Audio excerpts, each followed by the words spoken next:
want to document this future me. We are right in Westport. We just parked our car. We are having an artist date now, meandering through Westport and doing some thrifting. Like, I don't know if I will shop anything due to money, but this is the day that we put down a deposit for our wonderful ocean view apartment. And yeah, I wanted to document this because it's the first step.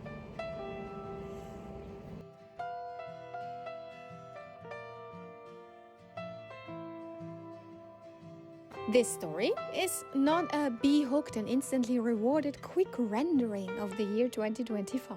No, this story is for all of you out there who awaken, who feel lost, who lack self-confidence and are consumed by self-doubt, or, for that matter, don't see the purpose in all this living life itself at all. And quite frankly, this story doesn't really even start in the beginning of 2025. It is but a fragment of what this whole existence of my personal year consisted of. But you know this. You are in your head too, aware of the fact that seldomly, if ever, someone else can fully grasp the enormity of one's own life experience. This story, however, is about how to fall apart and discovering the beauty among the pain. The year 2025 was the year of the snake, shedding layer by layer, unwillingly or willingly, all that no longer serves us. People, places, self-identity. For me, it started quite unconsciously and unwillingly. Last year around this time, I'd already lost all of my freelance clients, all of my money, and found myself with not one, but 2 times ravaged by food poisoning. And still, I clung to the identity of the adventurous traveler, because for 4 years, that was what brought me joy, exhilaration, and growth. In January, I experienced 3 weeks of continuous toothache with migraines to go with it. And still, I clung to the identity of the adventurous traveler, planning the next big thing after backpacking and van living. I saw myself getting rid of all my possessions yet again to hike from Switzerland to Tibet with a cause, yet without even the money to see a dentist. The slow process of unraveling what lay beyond this unreasonable urge to go out and not stop, not reevaluate, was so painful. Words cannot express what I went through physically, mentally, emotionally, spiritually. I was lost. Who was I, if not the weird auntie always somewhere in Europe, discovering new places, uncovering the ruin that was herself? What lives would I miss out on if I settled somewhere? Would I wither and become bitter? Would I end up where my whole life changed back almost 10 years ago, mentally ill and hospitalized if I settled down? I was paralyzed. Financial dread resulted in existential fears, ended in me not able to find a way, any way forward. How was I supposed to make an income when I didn't even know who I was, what I stood for? And the constant presence of a looming burnout would have made it a death sentence to simply apply for a job of any kind. For some, it's family that then forms the anchor. For me, it was my friends that literally kept me alive. The family I found along the way that opened their homes, their hearts, and their support in every way to keep me afloat, and enabled me to slowly but surely see some light at the end of the tunnel, or more like a literal island among the churning ocean I was drifting in. Apart from them offering me jobs that enabled me to make humble ends meet, they offered me a mirror. They never ceased to tell me that even though these were consequences of my own decisions, so I could choose again and continue to shape my life whichever way I want. Haven't I proven exactly this to myself so far? The master of my sail? And when I was so hollow and numb, and empty that I sat on a kitchen floor at some point saying, I don't know what to choose. Someone of my dearest guardian angels nonchalantly stated the fact that, oh yes, you already do. And she was right. It needed to be somewhere where they spoke English, because I love that language. It needed to be by the ocean, with loads of space for Marjorie to be off-leash. It needed to be peaceful, little people, no city or town, just a village and minimal paperwork to immigrate, because I couldn't summon the energy or the money to deal with any more than I already had. And so I found a rental off the west coast of Ireland.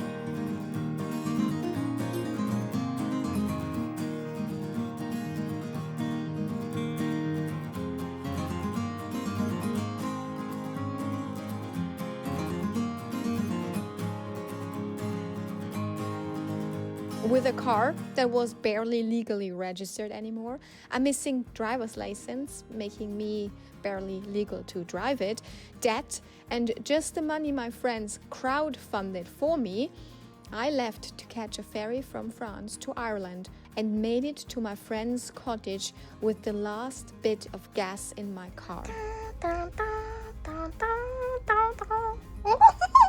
So luxurious! He was selling and I was allowed to squat until a buyer was found.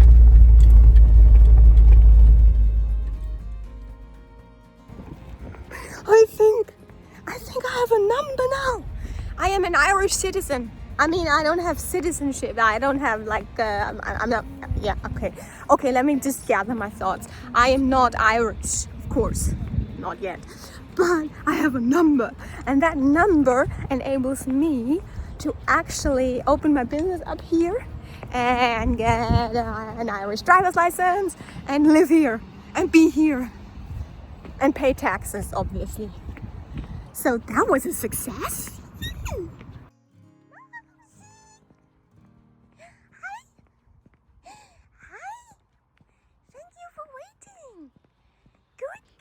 And so began the race of finding a job that would enable me to rent the apartment with sea view that occupied every fiber of my body day and night, with a sudden new longing and desire I thought I'd never experience ever again. I prayed every day for a job that would allow me to settle there with Marjorie, not have to abandon her for hours on end, make ends meet, and be able to pay off my debts. Oh, what a heroine's journey. I did it. Got the tiny house with sea view on an island and the job that enabled me to finance this life. Hallelujah. Except, don't be fooled. Because this is my main message for the ending of this story. The ending of the old year, the ending of the year of the snake. I did it. But not without help, support, and friends that believed in my dreams and encouraged me to not settle for less and remembered me when I forgot who I was. I did it, but not without the agony and pain of looking at my darkest fears, facing panic attacks, depression, and self-doubt every single day, and embracing all of the shadows along the path, knowing that I was worth it. My dream was worth it. And whatever I can conjure, I can achieve. I did it. What I thought would be the feat of a lifetime to get there. Just to get there. To make it work, financially, of course. To build another new life with no resources or energy left. And it wasn't the feat of my life. It wasn't the feat of my lifetime. And it doesn't stop there. It never stops. That is life. There's always another mountain to climb or a smaller hilltop to visit. Even if in between there's also long periods of rest required to reminisce, to reflect, to remember. Life itself is about experiences. And I needed to realize that it's never happening on my own, and that its beauty lies in the crooked, unforeseeable, surprising, bumpy way it unfolds. Embrace the dark. Before the light, there always and forever was darkness. Yet, we get to decide what kind of darkness, and if it is happening to us or for us.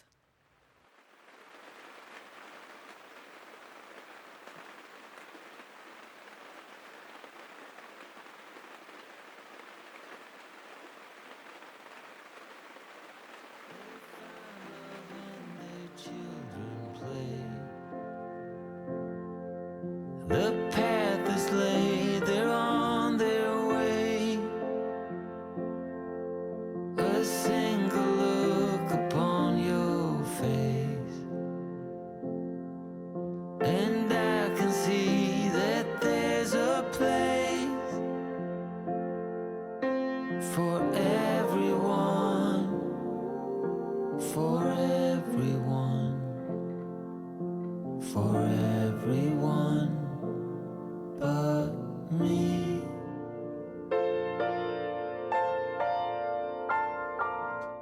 Okay, so on this beautiful, beautiful day where I look really sleepy, just woken up, I see this sun and I just literally quit my job, and as of now, I don't have a job starting in 9 days' time. But actually I feel good about it, and I wanted to document it because I feel it's very telling. This beautiful sunrise and me knowing that this wasn't going to be good for a lot of reasons, and now I feel sort of freed. I'm also a little bit scared. Right, now I will pause here because this, as I said, is a whole year of experiences, and because I cannot put into words what happened, I went a little whimsical. I love to do poetry, I love to write, so please allow me the freedom in this beautiful space of my channel to retell this tale of how I got here in the most whimsical way possible through poetry. I hope you enjoy. I thought this year would be another escape, movement as solution, distance as proof. I told myself I was fine. I told myself I just needed one more horizon to explore. I didn't look at the numbers. I didn't look at the gaps where people used to be. I didn't look at the bruises because I knew what they meant. I've always been good at leaving places, versions of myself. The moment before staying becomes dangerous. For a long time, that felt like freedom. This year, it felt like standing still in deep water, pretending my feet could touch the ground. There's a version of me who believed she was made of movement. Temporary lives, always passing through. People call it brave. I call it necessity. I was afraid that if I stopped, everything I survived before would catch up with me. The body remembers things the mind refuses to carry. I said out loud, I don't know the way. Someone said, yes, you do. The plan didn't arrive like clarity. It arrived in fragments. Leaving hurt more than arriving ever had. I told myself I was choosing stability. What I was really choosing was to stop running. The island didn't save me. The house didn't either. The ocean was beautiful. It didn't explain anything, though. I learned that you can build a life and still feel fundamentally misplaced inside it. I don't break all at once, I shed, like something that has no final form. I used to think this meant something was wrong with me. Now I'm beginning to think this is just how I am alive. If you know this feeling, the wanting and the leaving, the loving and the exhaustion, the certainty that you are both too much and never enough, I don't have answers, only this. There is nothing broken in you for feeling this deeply. There is a quiet, unteachable grace in not resolving. Don't make yourself smaller. Don't shrink. Don't shy away from your muchness. Some of us are made to stay unfinished, and that is not a failure. It's a way of being here. It's a way to life itself. Happy New Year, my beloved souls out there. May you be brave. May it be joyful, and may it be filled with laughter and love.